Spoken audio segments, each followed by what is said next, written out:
每次上太平山，除咗喺獅子亭影相，或者喺凌霄閣盲目咁行之外，你又有冇諗過喺呢個全香港最熱鬧嘅山頂，竟然可以揾到一個斷絕喧鬧，俾你靜靜地回血嘅私藏角落？今日我唔單止要帶大家坐100年歷史嘅纜車上山，仲要帶大家去揾一個平時我哋行完山行到攰嗰陣最中意匿埋嘅地方。呢度唔係嗰種要排長龍嘅打卡點，而係一間極之有格調，可以俾你真正慢慢嘆嘅茶館。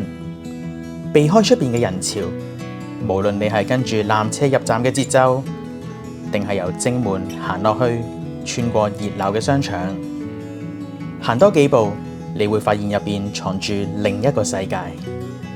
一行入中茶館，陣木香味同埋柔和嘅燈光，真係會令你成個人即刻鬆晒。我最中意攞起呢個舊式嘅茶壺，睇住茶水慢慢咁注入個杯入面，嗰種治癒感好似連時間都行得慢咗啊！喺呢度你唔使同人逼，只需要揾個位坐低，攤啖熱茶，先至係真正嘅享受。老實講，呢度你唔好諗住大魚大肉，因為佢哋主打係輕食同埋小食。但正因為咁，你反而會喺啲細節位嗰度揾到驚喜，好似呢對熊貓造型同埋卡通造型嘅包。如果係一家大細嚟到，見到呢份小心思，心情真係會即刻好返晒啊！個包身整得好鬆軟，餡料甜度啱啱好。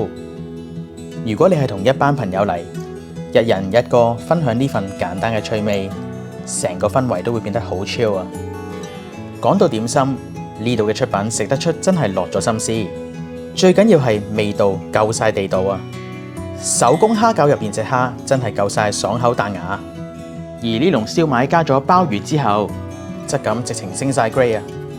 而我最私心推介嘅係呢個香辣牛腩撈腸粉，牛腩炆到一咬就開，濃郁嘅醬汁掛喺滑嘟嘟嘅腸粉上面，每一條腸粉都吸飽咗精華。每一啖都係嗰種極之惹味又令人滿足嘅香港滋味。除咗經典嘢，呢度仲有新派輕食，好似呢款黑松露醬脆竹卷。你想象下，未入口嗰陣，霸道嘅松露香已經衝晒埋嚟，加埋咬落去嗰種咔嚓一聲嘅層次感，真係好有驚喜啊！另外，如果你中意港式口味，呢個火腿芝士撈丁就啱晒你。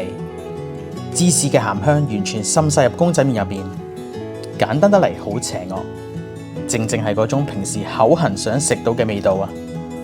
喺山頂行完玩完之後，最舒服莫過於飲翻啖湯。呢一盅雞松茸雞湯飲得出落足料，夠晒火候，味道清甜到入心。如果想飽肚啲，加多碗碗仔翅或者鳳爪排骨飯，成個人嘅能量即刻翻晒嚟。最後記得試埋呢件玫瑰花造型嘅棗蓉糕，口感軟糯綿密，為呢一餐小食體驗畫上一個圓滿嘅句號。下次你上到嚟山頂，如果想揾一個有格調得嚟，又可以舒舒服服咁嘆下地道小食嘅地方，不妨嚟凌霄閣揾下中茶館。中意呢條片嘅朋友，記得 like、subscribe 同埋 share 俾你朋友啊！我哋喺太平山頂等埋你，拜拜。